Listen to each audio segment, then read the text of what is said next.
I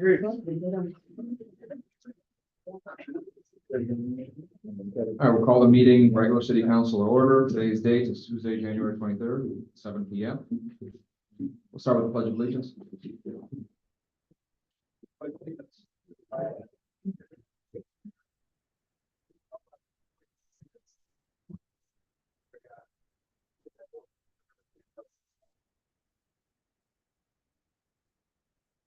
Clerk, please do the roll call. Here. Alderman Roll. Here. Alderman Johnson. Here. Alderman Montoya. Here. Alderman Rita. Here. Alderman Fairwell. Here. Alderman McGee. Thank you. We have a quorum. Go down to presentation of general proceedings. We need a motion to approve the city council minutes dated January 9th, 2024. Is there a motion? Motion by Alderman Rolls or second. Alderman Montoya on the question. Clerk, please do the roll call. Alderman Carr. Aye. Alderman Roll. Aye. Alderman Johnson. Aye. Alderman Montoya. Aye. Alderman Rita. Aye. Alderman Fairwell. Aye. 6, Your Honor. Motion carries. We're opening up to public comment. Is there any public comment? Any public comment?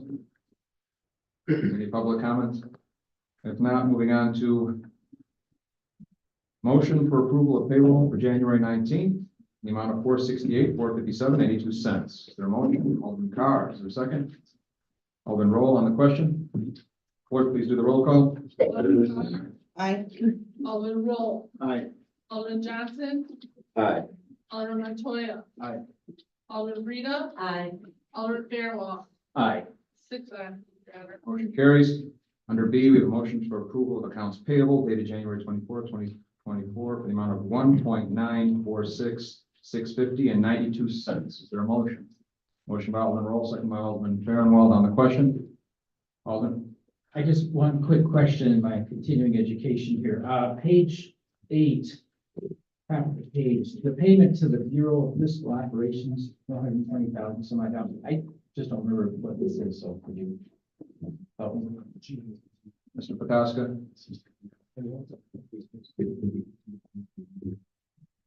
That's the GMT payment for the ambulances, so we have to do that twice a year.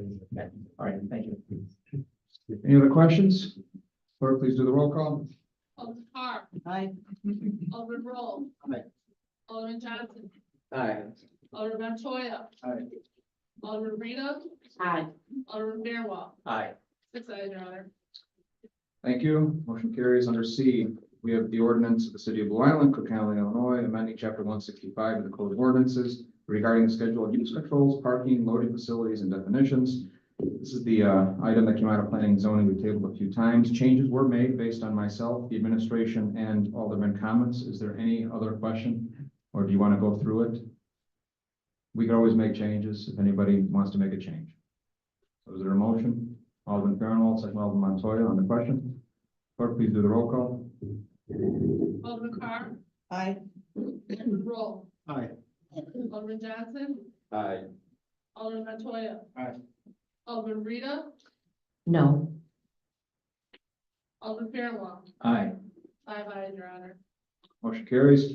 Under D, an ordinance for the city of Blue Island to set a date for and to approve a public notice for and a public hearing for the Western Avenue redevelopment project area. Is there a motion? Motion by Alderman Montoya, second by Alderman Carr on the question. Clerk, please do the roll call. Alderman Carr. Aye. Alderman Roll. Aye. Alderman Johnson. Aye. Alderman Montoya. Aye. Alderman Rita. Aye. Alderman Fairwell. Aye. 6, Your Honor. Motion carries. Under E, we have a resolution of the city of Blue Island, Cook County, Illinois, to authorize and approve a settlement agreement to release in case number 19-CH-11225. Is there a motion? This settlement agreement has not been completed yet. It relates to a property on 127th Street. It doesn't require the city to pay out any monies, but it would be just to postpone it until the next meeting. That's fine. Is there any issue with tabling? Thank you. Moving on. That was tabled. Under F. And this one will take some time with. An ordinance for the city of Blue Island, Cook County, Illinois, granting preliminary approval of a planned development for senior housing, urgent care, adult daycare, limited service hotel, grocer, and other medical and commercial uses within the Uptown Transit Oriented Development District, the UTOD. Addresses 12829, 12831, 12843, 12935 Gregory Street, 2250, 12834, 12836, 12850, 13000 Irving, 12921, and 12955 Western Avenue, and 2329 Union Street. No, we'll go right into it. And I think I like to go through the pages. And if there's, what I'll start doing is reading this before I can do a motion in a second. And stop where necessary if there's questions or comments. And try to keep it going, and we can make amendments and changes as we go. I think that'd be the most efficient way to do this. And then we'll go back to make a motion in a second. Does that sound okay? All right, if it gets to a motion. Each of you have in front of you an amended copy, which includes in red, the developer's proposed changes. It includes some amendments made by city administration and the attorney. And then in green were recommendations made by Alderman Fairwell. Okay, to summarize it, other than the addresses, first page, just boilerplate. Basically, it's a special use regarding the former Metro South Hospital, properties and lands excluding the pavilion. So we're jumping on this page 5. And under conditions, number 1, this preliminary approval for a planned development shall be limited to the applicant and the owner and shall not be transferable by either the applicant or the owner except upon reapplication and approval in the manner provided in the zoning code. Are there any questions, concerns? Changes? Number 2, this preliminary approval for a planned development is not transferable to other properties. Number 3, any modification or intensification of a planned development that alters the essential character or operation of the use in any way is not intended at the time preliminary approval is granted, as evidenced by the record or text of the ordinance, shall be required a new planned development approval.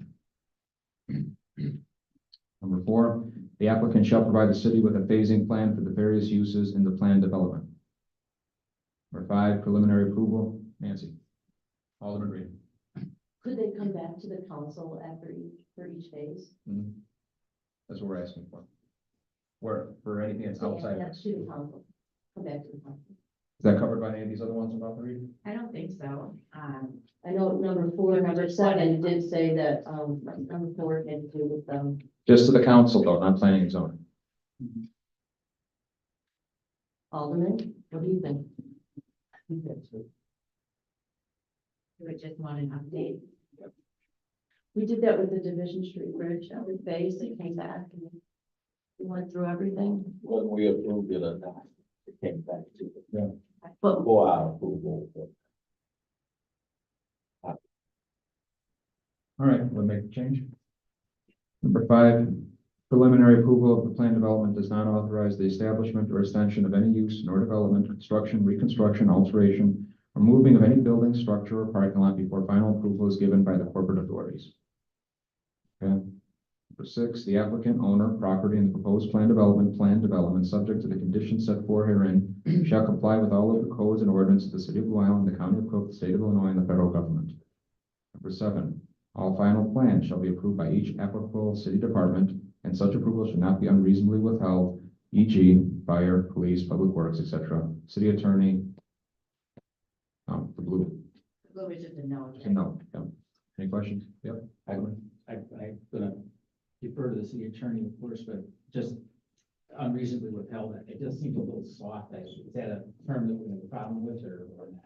I don't think it's commonly used, All right, so I Okay. don't think it should be. thank you.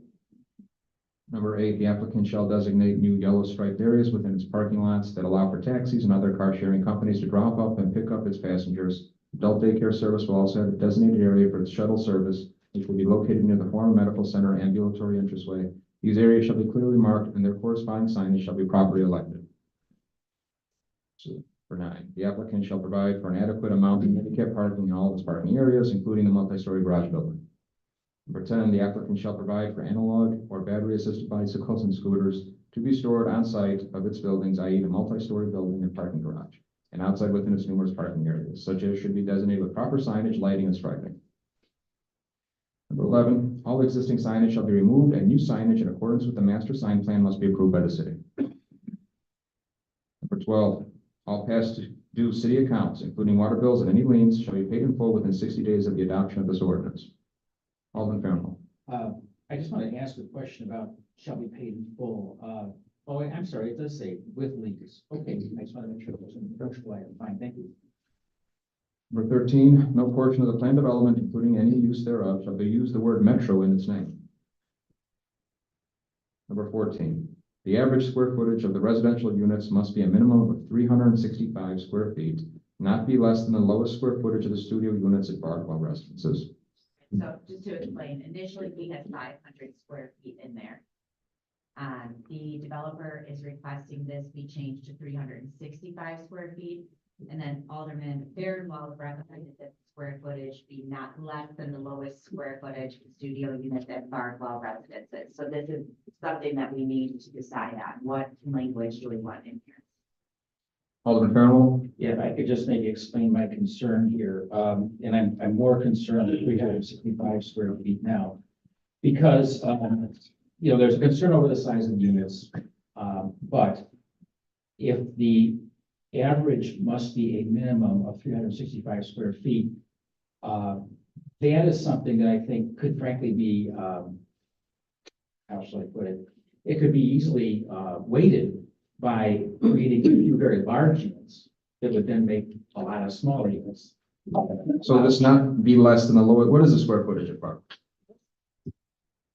If I could have, I know we talked about this with the developer before, and he provided a handout here as well that indicates how they came up with that 365 square feet. On the first page of their handout project highlight, you can see how they're weighting and how they plan to measure each unit.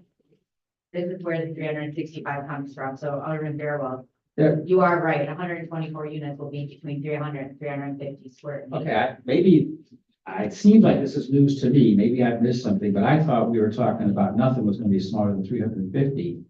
Now there's 47 units, less than 300 square feet.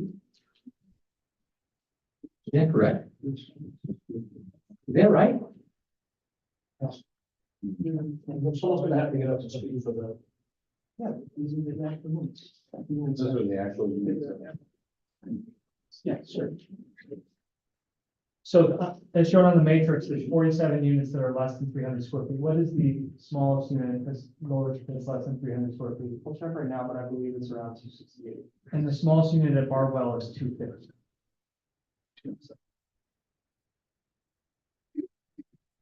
250 at Bardwell. Smallest unit at Bardwell.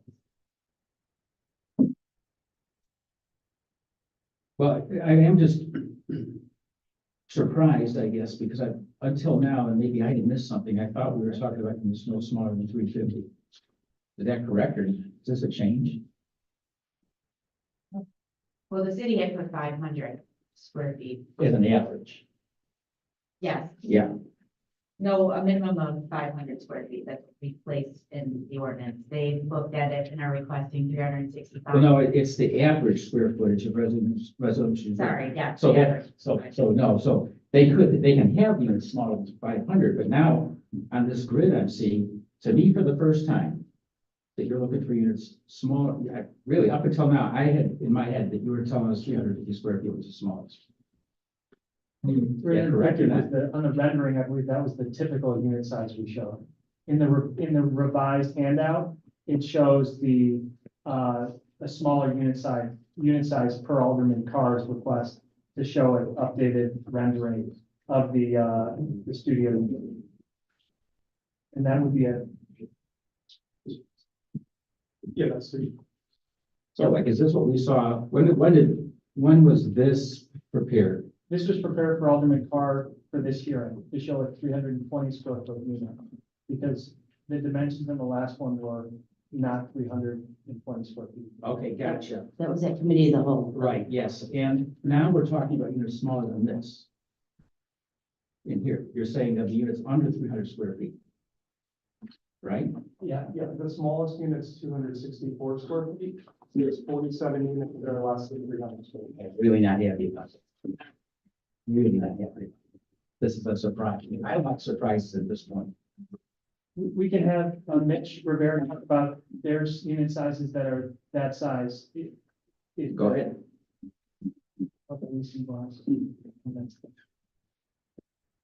Well, I appreciate you coming out and showing interest in I Bardwell. appreciate it, Jordan. I'll speak to this. With our 99 units, the units that have gone first have been the units that are under 350 square feet. Our 2-bedroom and our bigger units are still up for lease. Our biggest challenge has been running out of the smaller studios. And it's the micro studios, right? Even our memory care are 250 square feet.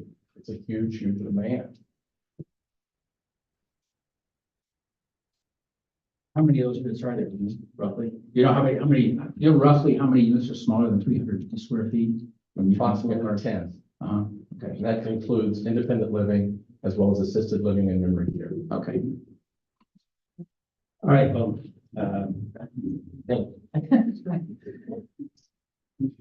so this now says, our language says that the average square footage of residential units must be a minimum of 365 square feet. And then my language does not less the lowest square footage of units at Bardwell, which is now 250 square feet. It is what it is, I guess. Well, if the lowest square footage is there, so Alden Roll raised his hand. I can see where you're going, Alderman Farnwell. I think there's a compromise here, Alderman Roll.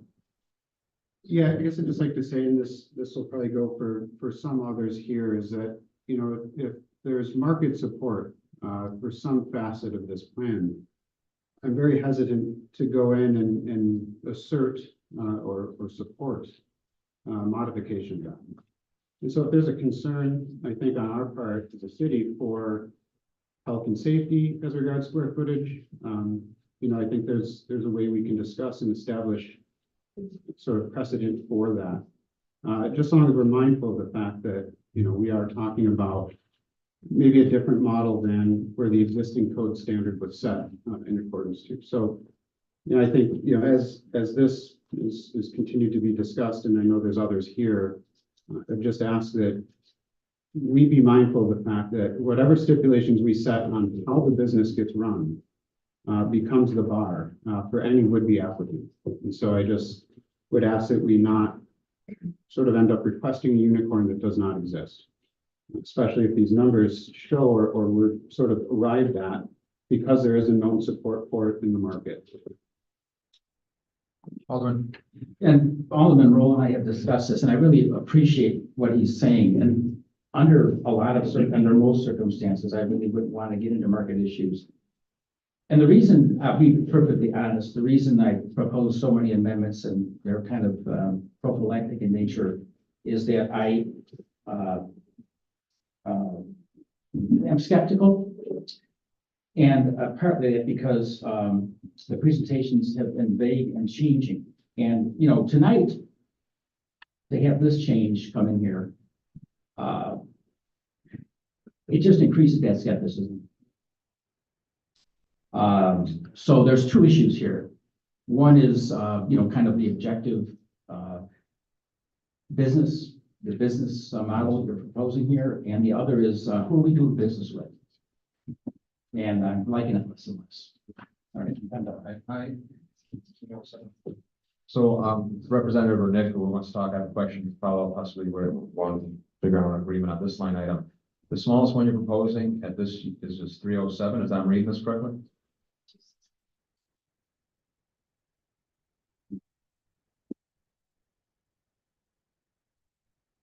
Smallest department speak, the smallest here is 260. It looks like it says units less than Do you want to clear 300. that up for me? The smallest unit that you're proposing in Blue Island would be 264 or 268? So the smallest current unit is 264 units, or 264 square feet, excuse me. But this is just a summary of what's there currently. We still have to bring on the design team to actually figure out which rooms are going to get combined. The study that we provided is an example of how we would do that, but we do want to have the architects go in and confirm that that's feasible to take the actual to visit the site, to actually go in and field verify the unit measurements and go in and determine if those smallest units get combined or how that gets broken out. So there are 47 units that are less than 300 square feet, 124 units that are 300 to 350 square feet. And you can see as you go down that table on the right-hand side, you can see how you break out as they currently are laid out in the conceptual test fits, which were not done by an architect. Yeah, I propose just keep moving on. I know this is preliminary. Alderman, would you agree to, we just set the average at 400? We both move in a different direction? What's the consensus on that? It'll be a part of my consideration when I vote tonight, which I haven't yet figured out, so. Okay. Any other ideas from the Alderman? All right. Number 15, each residential unit shall contain at least 2 burner cooktop and a closet with a clothes rod at least 3 feet long and high enough to hang full-length clothes. Any questions? Number 16, the applicant shall install and maintain Alderman Roll. I do have a question. I guess it's in the same vein. I expect this is well intentioned, but I guess I would just be cautious that what we are stipulating is not for some unforeseen reason, a poison pill. So I guess, could I just first understand why we included this requirement? Okay. Alderman, And again, Josh, I understand the concern you have. To be honest, if this was a poison pill, then I would want it to be a poison pill. These are units that are very small. There are no meals included. And if you can't have 2 burner cooktop in your unit, how are you going to prepare meals? You're going to have to wind up, and what they provide in the facility is called a cafeteria, not even a dining room. So, I mean, I just from a standpoint of, we got to watch out for people. I just don't see why that's a reasonable requirement. And, the code rack seems kind of silly, I know, but I looked at the studio and, there's like nowhere to hang clothes. As I see it.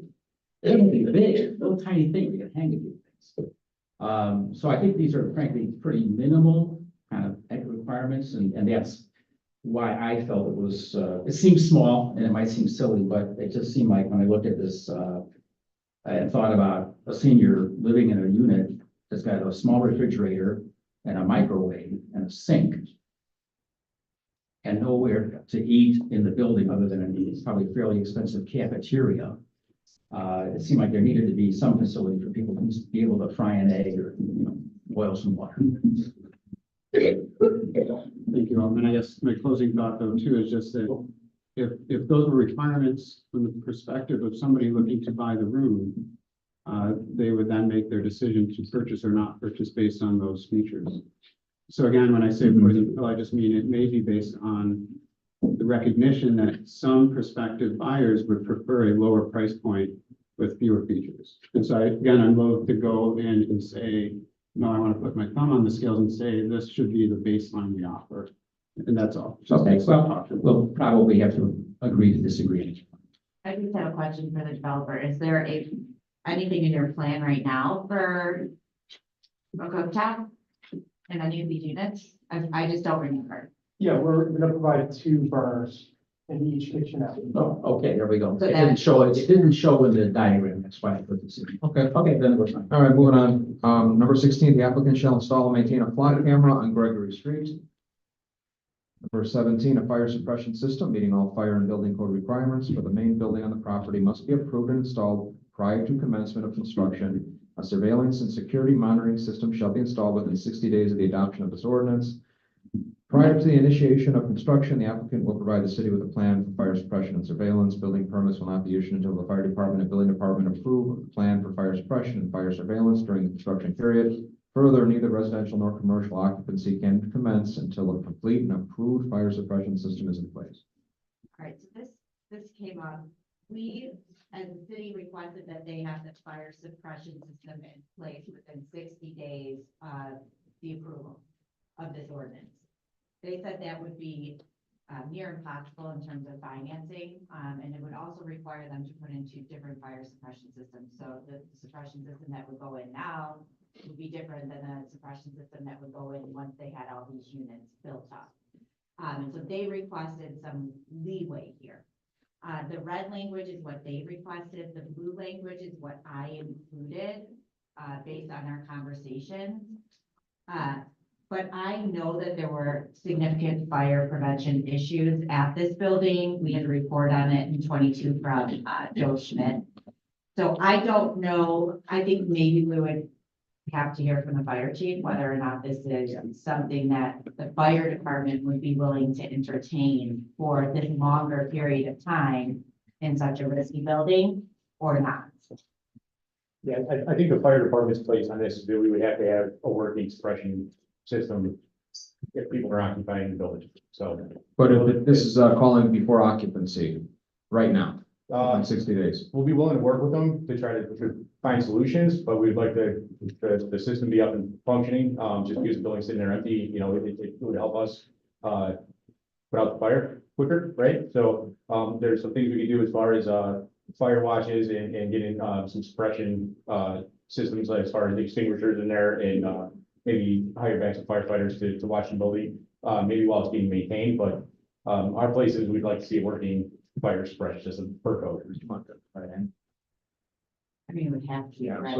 so basically everything I read, is there any issue with the Alderman Farrell? I guess just based on what the chief just told us, I would want to, I mean, you said you don't want our fire to go in there right now, that's for obvious reasons, and that's gotta change, obviously.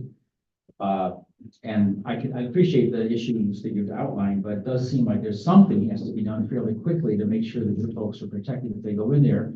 And if that's gonna cost us some extra money, it should cost them the extra. Yeah.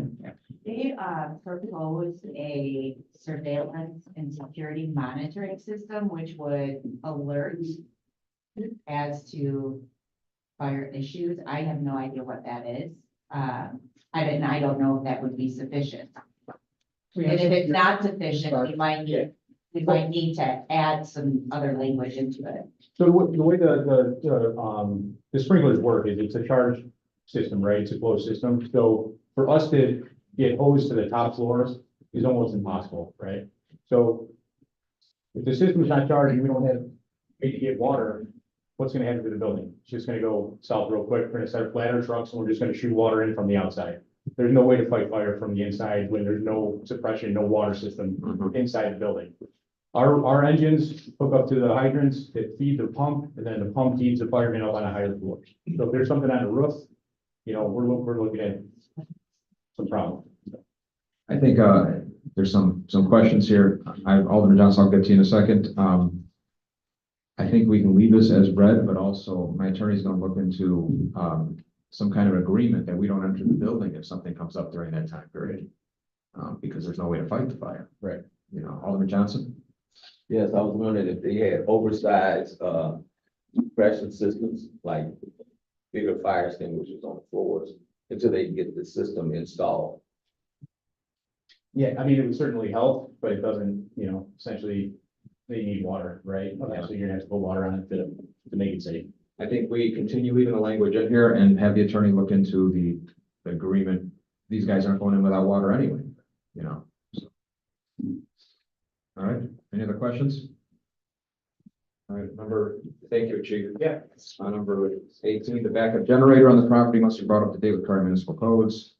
Number 19, do the expected increase in residential and commercial activity created by this planned development, the park located at York and Western, which I'm assuming is this PIN number, correct? Yeah. Shall be transferred to the city via quitclaim deed within 30 days of final approval of the PUD in order to provide sufficient recreation for residents and visitors and to reduce the impact on neighboring area. All right. Number 20, do the expected increase in residential and commercial activity created by this planned development, the parking lots adjacent to Western Avenue between Union Street and High Street shall be accessible to the public for free parking during the same hours. The public is allowed to park in city-owned parking lots pursuant to a 2-year license agreement to be entered on between the owner and the city. No portion of the parking lots on Western Avenue shall be leased. That is what now, so what's in red is what the developer is proposing, what is in blue is what the city is proposing. Parking lots located adjacent to Western Avenue between Union and High Street. Well, parking lots between Union and High Street north of D-Mars. Any Alderman concerns, questions? This is a question, Chief. Are they gonna maintain the parking lots that they use as far as like plowing, landscaping and things of that nature? Because from the current owner, the past owner, we had issues because they didn't maintain those parking lots. They'll be required to pursuant to the code and subject to citations in the same way that they have been. All right, number 21, the applicant owner shall provide evidence that utilities, What are we, I'm leaving it as. we want the parking lots? Well, that's the lease. No, so the one option is to do a 2-year licensing Yeah. agreement between the owner and the Oh, city, and that's that's what the right. developer wants. You're jogging my memory. I'm gonna throw something out there. I did talk to Nick before the meeting, possibly. I don't know if this is gonna go through or not. Regarding the parking lots on Western Avenue, they're concerned about the parking, losing that parking ownership. There was two ends of the block. So give a little history of it. The city owns the middle of the block, of the lot between Union and High Street. Landlocked middle section, the city owns. They own the ends where cars enter the parking lots on that city block. There's been a lot of issues in the past because St. Francis and the city for 100 years had an agreement that it was just a public parking lot. Anybody can park there. Ever since the new owners took over, there was issue with Cook County saying it's their parking lot because they lease it. Talked to Nick, there's issues with that lease, I guess, on its own, separate from our concerns. So how about we put in there that if losing those parking spots, which isn't a lot on the two ends, it will not affect this development need for parking. Any Alderman have a question with that? Those few parking spots? So you're saying that we get to use parking lots, we're not gonna. But they can still use those numbers, which they have already exceeded without using them, towards whatever development in the future. Yeah. Okay. Language to that effect, right? So we're not requiring them to transfer the lots to us. We are. No, we're transferring it to us, but we're in that transfer agreeing that those spaces can be used with whatever development in the future on those pins. Okay. They can use that towards their total number of parking spaces. That's fine.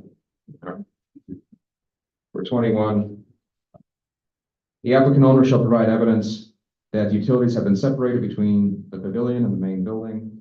Was there an issue with this one? No, No, they'll be separated. Any Alderman about that one? Number 21. All right, number 22, initial resident unit prices shall be no more than 125% of Bardwell residences pending applicant development of a price formula and review and approval of Blue Island City Council that equalizes the value of meal services included in rent by Bardwell versus the applicant's current proposal for development that excludes meal services. Alderman Fairwell. I'll give that one up. I was trying to, say here, and it's what I say, but I can see where it's probably something we shouldn't be dabbling in. The concern I expressed earlier about the fact that there are really no good meal options, and the rents are already high. I guess the market will bear that. So if nobody wants it retained, I would agree to go ahead. Okay, thank you. Number 23, applicant shall provide the city of Blue Island with a complete analysis of the cost of additional emergency services that will be required based on 90% occupancy of all planned residential units. Further, applicant will provide an analysis of how those costs will be offset, whether through additional tax revenues or other direct reimbursements by the applicant. If the applicant is unable to provide said compensation, the Blue Island City Council may vote to terminate the applicant's right to proceed with the entire proposed planned development. Alderman Roll. Yeah, I think I like this one in spirit. My concern is in putting the onus, I guess, on them. I mean, if only for conflict of interest. I don't know that, I do think some assessment should be done. I don't know, though, that it should be a contingency to the greater proposal before us. and just legally speaking, I don't know if it can be, in this area of the zoning. Maybe if they were asking for some type of tax incentive later on, that we could tie that to the incentive, but because this is purely zoning, to intertwine financial payments and things like that is really legally not appropriate. All right, and I agree with what Alderman Roll just said, and I understand what you're saying, and I guess maybe my question really is, maybe if the city, or not maybe, I think probably the city ought to look at this as we move forward and make sure that basically we're just made whole on whatever extra costs. And maybe there's a mechanism already in place that I'm not aware of. But I wrote this to bring this issue to our attention. So I don't know, if anybody's got anything to say about it right here, but it needs to be dealt with somehow. I think we got it like a few of these other ones, keeping the rolling notes for future meetings. All right. It'd be a good option to a comprehensive community and economic development committee, which, it's got to be that done. All right. Number 24, applicant to provide financial mechanisms that will protect residents from bankruptcy, default, or other business failure of the applicant or its successors, to include relocation expenses, refund of all unused rent, and an ongoing stipend to compensate any resident who pays higher rents after being required to relocate to another facility. Alderman Rita? I'm sorry, going back to 23, we're taking 22 and 23 out. Yes. Yes. Okay. Saw another hand go up. Alderman Fairwell. All right, so this one I am going to stand up for, and I know it's probably unusual. But given experience we've had in the city with other developments, and I'm thinking in particular right now of two large residential areas where all the residents are getting thrown out because the owner didn't pay their water bill. I really want to protect future residents against anything like that ever happening again. And this group doesn't particularly impress me so far. And so there's another reason why I feel like we need to make this protection. Maybe it could be worded better or what have you.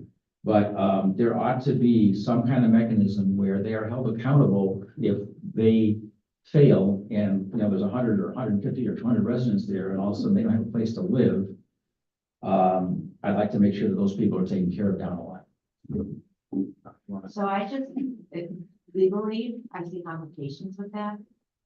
To require the city to be involved, those tenants or whoever is there, they will have legal remedies that they can take against the owner without us being involved or But required.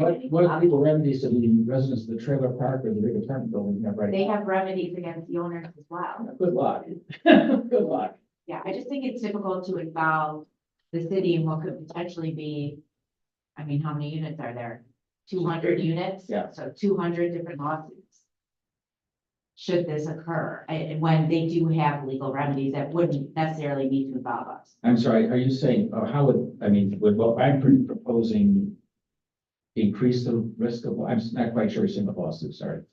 So if we are going to require them to do something with their tenants, we're involving ourselves in like a landlord-tenant type of dispute. So they would include us in a lawsuit against them.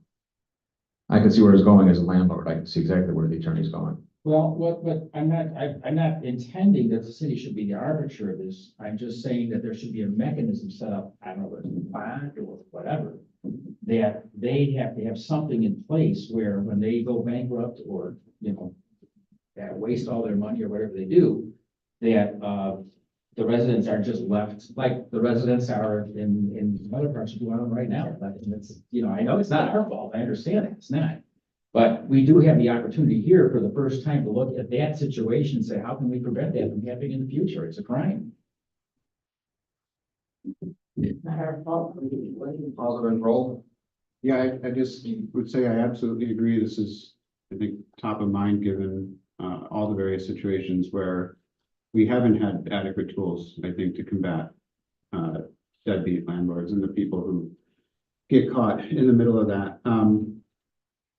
I would like to see better protections generally there. I guess, again, my concern is just whether or not this is the time and place for it, or to put that onus on an individual rather than seek to grant ourselves more tools to, I guess, facilitate, helping people relocate, or, this is a bigger issue, I suppose, than just our municipality. Yeah. So again, I support the need of it. I guess I just do have some concerns about how much we can wade in to this particular agreement, though, with this concern. Well, I see misery in our future if we don't do something about this, and I wouldn't vote for this without something like this. That's a red line for me. Alderman Johnson. Yes, just a question about each unit. Are the residents required to purchase their own furniture and things of that nature and personal belongings? Like, And if so, I was just wondering if they would require also to get insurance if that was, like if you had an apartment.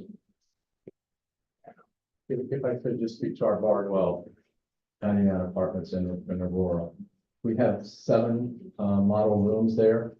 Of those 7 rooms, 5 of them have been purchased by people who came in, enjoyed the furnishings, we gave them to them at our cost and so forth, but nothing comes furnished, right? Okay. Except for cabinets, bathrooms, and so forth. Okay, so they can purchase their own, like, rental insurance if they, something adverse happen. Yes. And, thank you very much, sir. And the other question was, I think if we more or less had an economic development group that we could probably get more in depth in this because, as the lawyer was saying, as Ms. Blake was saying, is that it ties us into a lot of things that we're not landing. That it should be looking at more legal counsel, or even, like I said, another economic development group to where we could put things in place, or start to put things in place.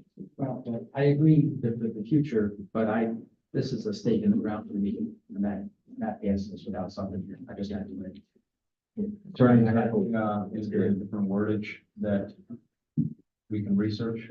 I can look into bond, I just can't think of an instance off the top of my head where that has occurred, but I can look into it. I could. I like to get creative here with this. Okay. All right, we'll put an asterisk in there. We were further attorney review, Alderman Roll. I wonder too, if maybe to some extent, this is already built into, I don't know, the solvency requirements, or I don't know, skilled care facilities have to meet certain thresholds of solvency in that regard already, maybe? But this isn't skilled care. It's just. No, right, I just Yeah. wonder. Oh, there might be a There may mechanism. already be some requirement Yeah, along okay. these lines, though, to your point, what we've seen in other cases obviously is not adequate. Right, yeah. All right, we will have the attorney look into it. I saw, Alderman Reed, did you have your hand up? I was just going to, add to Alderman Roll and Alderman Johnson regarding economic growth, committee or plan. So that when we do look at items like, we would already have a plan in place. I agree with them as well.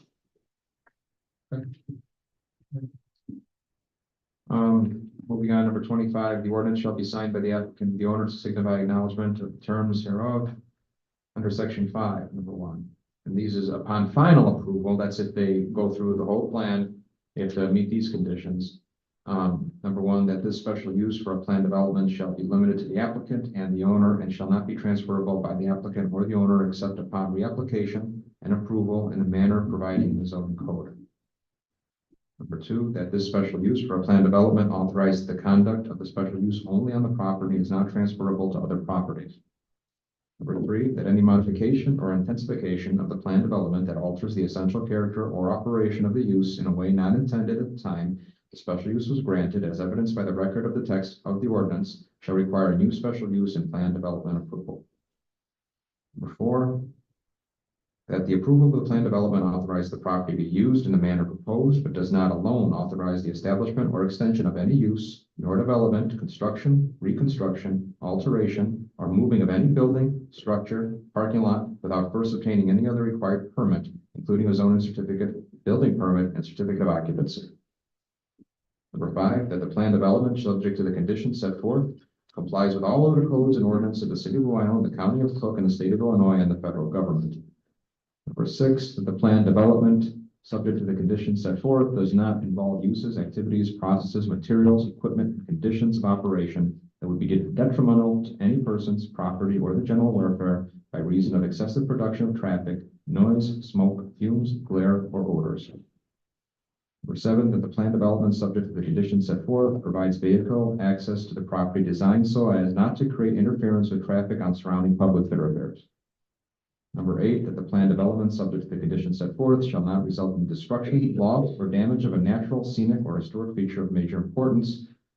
Number 9, permitted uses in the planned development shall be limited to those identified in the application, i.e. senior housing, urgent care, adult care, limited service hotel, grocer, occupational health, ambulatory surgical treatment, wound therapy, physical therapy, occupational therapy, medical technicians, MRI imaging, laboratory, pharmacy, general office, medical and dental, and general retail. Number 10, the senior housing or residential use within the plan development shall be limited to residents 55 and older. Number 11, studio units will be occupied by only one resident, and one-bedroom units will be occupied by no more than 2 residents. Number 12, no residential units shall be sold separately. City attorney district, no, this is your comment. We want no residential units shall be sold separately. What's your comment? So we initially had in there, no portion of the property, including the residential units, shall be sold separately. The developer requested that we take out no portion of the property so that they could sell off certain aspects of the commercial units. So I use this as an example when I was talking to them. Say Aldi comes in as a commercial unit. Aldi wants to purchase the property from the developer. At that point, does Aldi then become one of the owners of the PUD, or does that have nothing to do with the PUD? Does there need to be a reapplication? How does it all work? I don't know the answer to that right now.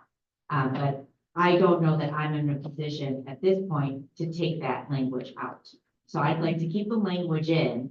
And if Aldi wants to purchase a commercial unit from them, we deal with that down the road.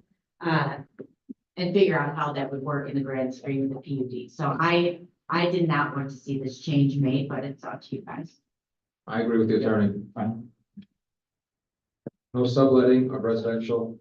Alderall. Yeah, I guess, have we heard as to why this is a concern? Or is the applicant agreeable? They just want their future potential for sale of portions of the property not to be limited by the PUD. So essentially just saying we'll address this later, not as part Right. of this consideration. Right. Thank you. Talking about the subletting or the, No, we're talking about the sale of the property. Number 12, no portion of the property, including residential units, shall be sold separately. we wanted the ability to, there's this is a vertical condominium. One portion of the property is owned by what we call the medical condominium. The other portion is owned by the commercial and the residential condominium. And so the thought is, if those were sold to either party, we should be able to do that. We would have to come back before the city and say, hey, we're seeking to convey this portion of the property to a third party. And, the city would then update its records and, to make sure that that new owner was, the holder of the special use permit for the planned developments. So we wanted to be able to sell the vertical condominiums and not have them be sold together, the residential and the commercial. But I think we agreed with the city that, attorney, that we would come back and tell the city council, hey, this is what we're intending to do. Thank you. All right. Are we sticking with the attorney's recommendation, I'm assuming? All right, okay. Number 13, no subletting of residential units shall be allowed by tenants. This does not preclude the applicant from leasing out units. This we talked about as well. The developer requests that we take out no subletting of commercial units, and after discussing it with them, I definitely understand it more, and I'm okay with taking it out. A lot of the uses in the medical uses, they still need out parts of their offices, physical therapists or occupational therapists. And so they would still need a business license from the city, and this is just a way to let them operate the way they normally do. So I'm okay with taking out that subletting of commercial units. Any issues? Moving on to number 14, upon occupancy of the property, the applicant shall provide 24-hour security, interior and exterior, and a security plan shall be formulated in cooperation with the Blue Island Police Department. All right. We got section 6 here too. I was just pointing out to all the Yeah, that I get it. All right. language.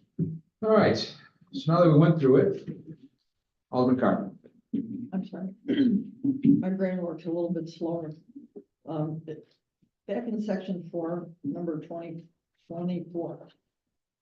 Section 4, number what? 24. The last Yep. portion says, and an ongoing stipend to compensate any residents who pays higher rents after being required to relocate to another facility.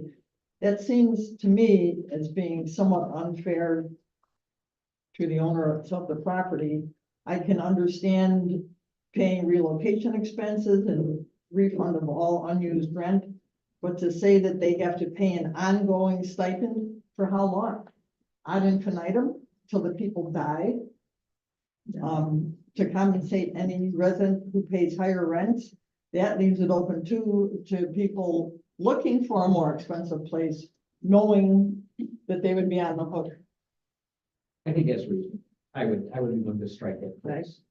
Okay, I don't think that is reasonable. no, I think Alderman was agreeing to. No, I think I agree with you. Oh, okay. So are we taking 24 out? No, 24 hours, these asterisks on it to look into, we're gonna strike that part of Just like, 24 hours. take that phrase out. What part? The last sentence. Just the stipend. Yeah. We're still looking into the other stuff. All right, any other question? Alderman? The other thing is, at some point we had talked about a, emergency evacuation plan that they could have in place. Because it's a big building. If something happens, I think we could tie that into the number with the fire suppression stuff. And working with the Blue Island, just like we did with the Blue Island Police Department, one with security, working with the Blue Island Fire Department. All right, any other questions? Any other questions? All right, now going back, we never made a motion or second. And I would phrase this as a motion second pending the couple things the attorney's looking into. So with the amendments made at the meeting. Yeah. All right, is there a motion? Alderman Johnson, second by Alderman Montoya on the question. On the question, Alderman Fairwell. Yeah, I just would like to say, I know this has been, everyone in this council has given this a lot of thought. I know it's not been a very easy decision. I don't think for anybody, and certainly not for me. And I appreciate that everyone has really, focused on this as an important issue. And I'm sure that everyone here is going to make a vote based on what they feel is the best thing for the city. So, and that's how it should be. And it's been a very difficult decision for me because I would like to see something happen to the hospital. And I am concerned about if this isn't allowed to happen, that, it might be a long time before there's another opportunity like this that comes along. At the same time, I am truly struck by the similarities to the situation I faced over 20 years ago when I'm the chairman of the Plan Commission. And Mother of Sorrows was vacant and in bad shape, and the group came along with good intentions to create a rehab facility in there, and they were allowed in. And very interesting to hear the discussion tonight about fire issues, because that was the issue at the time, was what were we going to do about fire suppression in the building? And we wound up in that in particular embroiled in lawsuits that we're still, I think, settling. I don't know, the fact that, I get a change tonight in a pretty important part of this proposal is extremely disturbing to me. So I'm going to vote against it. I will respect how anyone votes here. I think, like I say, I understand there's different views and I respect that, but I won't be voting for this. Okay. Any other Alderman in the comments? Alderman Carr? I'm still concerned about the cost. The average social security check right now is about $1,700 a month. And for people 65 who are just starting to get social security, their checks average around $2,400. That doesn't leave much wiggle room for living costs. However, I understand that, and that's going to be a problem that we're going to have to deal with. And, maybe you're looking at a higher end client, somebody who's not living just on social security. But for myself, I wouldn't want to live here. I would rather use my money to pay somebody to mow my lawn and shovel my snow and stay in my home. So, that it's still a concern of mine, what we're charging for rent.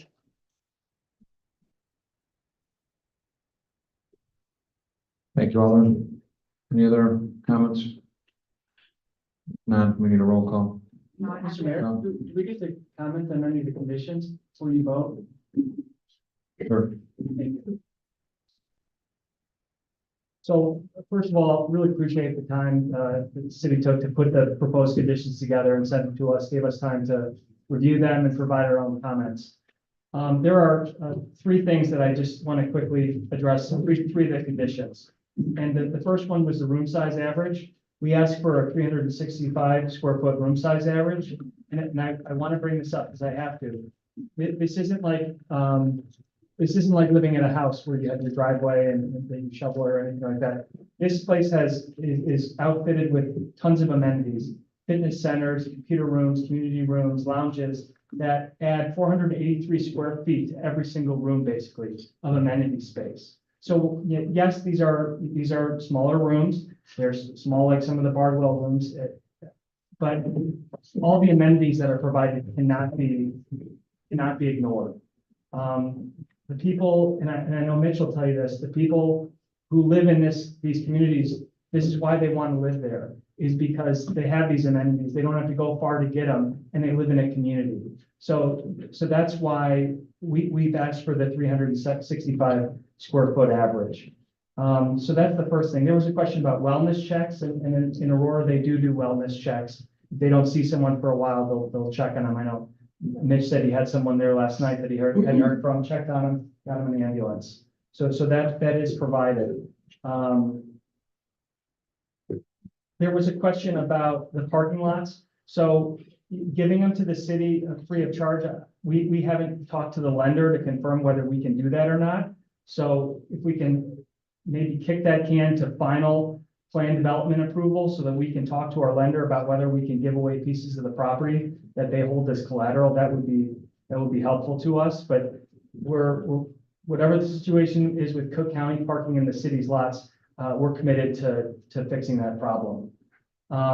That's one of the conditions. And then the third thing, I think just Alderman Farnwell, you said we've been vague. You said you don't want to do business with us.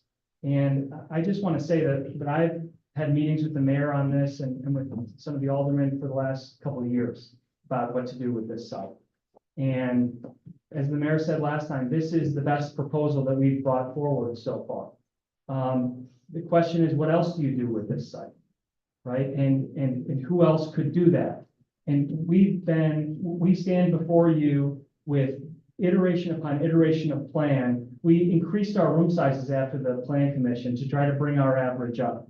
This is what we can do with the space we have. That square footage. We've provided all of these comps in hearing upon hearing to show that the rents are consistent with rents across the area. We've provided through hearing information about the meal plans, information about the parking. And I called each of the aldermen to ask, do you have questions about this? And I invited everyone to go to Aurora, and I know you took that opportunity. And so you say, I don't know if I want to do business with guys like that, but you got to walk the halls with Mitch. And I think you probably want to do business with a guy like Mitch and a guy like Mike. And they've been instrumental in helping us bring this project together. And so you might think we don't have all the answers, and it's true, we don't have all the answers. But we have had we've thought a lot about this, and we've had a lot of plans, and we're committed to doing this. The capital improvements are going to be significant. The landscaping is going to be significant. It's going to be a huge benefit if the developer can pull this all off. And it has to be said that the developer is doing this with loans, with construction loans, things like that. Those lenders aren't just giving out money to anybody. They're not giving out, tens of millions of dollars without making sure that we can't pull this off, right? So we brought in a gentleman from Premier Care, from the urgent care, who I think we brought in 4 different doctors who said, we're excited about this space. We want to bring the hospital use back to the hospital. And that's probably as good as you're going to do with the hospital in terms of bringing that healthcare treatment center back. Because emergency services, big hospitals like this, they're not coming back. And these doctors are so excited to get into this space. And we're excited to serve the seniors in the community. We had a letter in our packets from Sarah Care, and they talked about how excited they are to provide these adult daycare services. So back to the mayor's comment, what else can you do with this building? I think we've brought together different uses that are gonna be good for this building, that'll use as much space as we can, that'll bring more people to downtown Blue Island, which will hopefully help raise the tax base. So I think this is a good proposal. I feel a little offended because I spent a lot of time working on this and trying to make sure that our plans are as good as we can do. And so, I think you can do business, with this developer. And they're committed to seeing it through. So we hope that they can go to this. I'll make a comment about the parking lot situation because I'm aware of the situation, just the parking lot's not the park. We'll do and or with a 2-year lease and or ownership, but final approval, I'd still like ownership. So we'll do the and or right now. So it doesn't mess with any financing. Yeah. So we'll make that change. Does any alderman have an issue with that? All right. All right, thank you. Any other comments, questions? If not, I'll do the roll call. I'm just gonna, for the record, state what the motion is, Yeah. so that it's clear. It'll be a motion to approve the ordinance as amended on the floor, subject to attorney approval regarding section 4, paragraph 17, which deals with the fire suppression, and section 5, paragraph 24, which deals with Alderman Farrell Wald's concerns regarding the residents. Alderman Roll. Where did we leave the matter of square footage then on this version that we're voting on? I thought it was 400. The average is 400.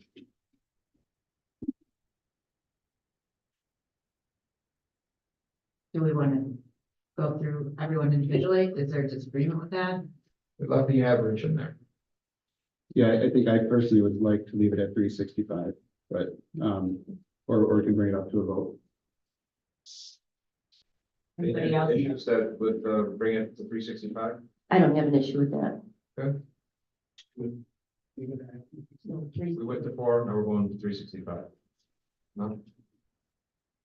So it's 365 would be the square footage. Is it the minimum square footage or the average? Average. Correct. All right, anything else? All right, clerk, please do the roll call. Alderman Carr, Aye. Alderman Roll, Aye. Alderman Johnson, Aye. Alderman Montoya. Aye. Alderman Rita, Aye. Alderman Fairwell, I would be delighted to be proven wrong, but no. 5 ayes, Your Honor. Motion carries. Moving on the agenda, leftover items here, number G. An ordinance to the city of Blue Island, Cook County, Illinois, establishing regulations for unscheduled intercity buses and the discharge of passengers to ensure the health, safety, and welfare of residents and visitors to the city of Blue Island. Is there a motion? Motion by Alderman Rita, is there a second? Alderman Roll on the question. Clerk, please do the roll call. Alderman Carr, Aye. Alderman Roll, Aye. Alderman Johnson, Aye. Alderman Montoya. Alderman Rita, Aye. Alderman Fairwell, Aye. 6 ayes, Your Honor. For H, an ordinance for the city of Blue Island, Cook County, Illinois, amending Title III, Administration, Chapter 32, City Organizations of the Code of Blue Island. This is the boilerplate new special events committee. Is there a motion? Motion by Alderman Roll, second by Alderman Carr on the question. Clerk, please do the roll call. Alderman Carr, Aye. Alderman Roll, Aye. Alderman Johnson, Aye. Alderman Montoya. Aye. Alderman Rita, Aye. Alderman Fairwell, Aye. 6 ayes, Your Honor. Next, we have I, a resolution, City of Blue Island, Cook County, Illinois, approving the execution and settlement of agreement or release by between Carolyn Ellison and Ruth Carson, the City of Blue Island, Illinois, for resolution of civil litigation. Is there a motion? This is the one we discussed previously in executive session, and they were able to settle it for a lot less than what was authorized. Motion, Alderman Roll, second by Alderman Johnson on the question. Clerk, please do the roll call. Alderman Carr, Aye. Alderman Roll, Aye. Alderman Johnson, Aye. Alderman Montoya. Aye. Alderman Rita, Aye. Alderman Fairwell, Aye. 6 ayes, Your Honor. J, an ordinance of the City of Blue Island, Cook County, Illinois, authorizing residential only parking on the 2300 block of 121st Place in Blue Island, Illinois. Motion by Alderman Rita, is there a second? Alderman Roll on the question. Clerk, please do the roll call. Alderman Carr, Aye. Alderman Roll, Aye. Alderman Johnson. Aye.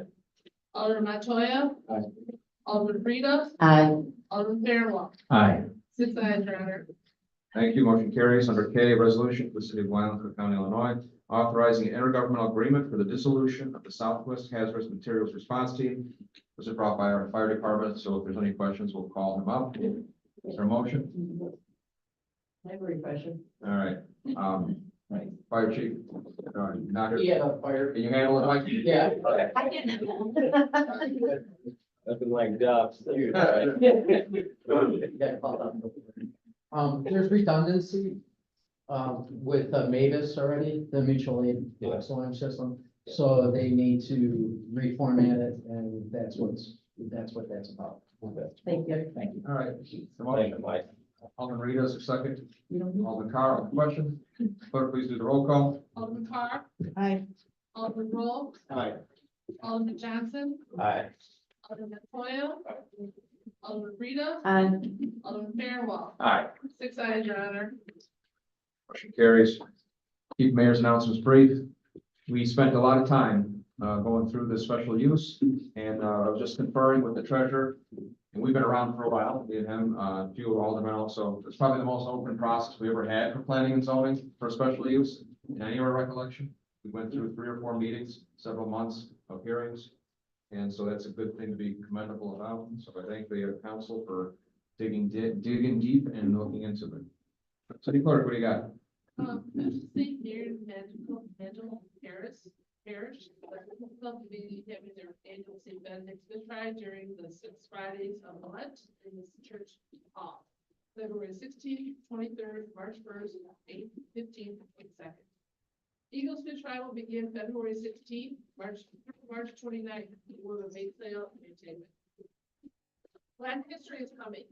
Please save the dates, February 9th, Friday night, game and jump fest at the John D. Reader Recreation Center.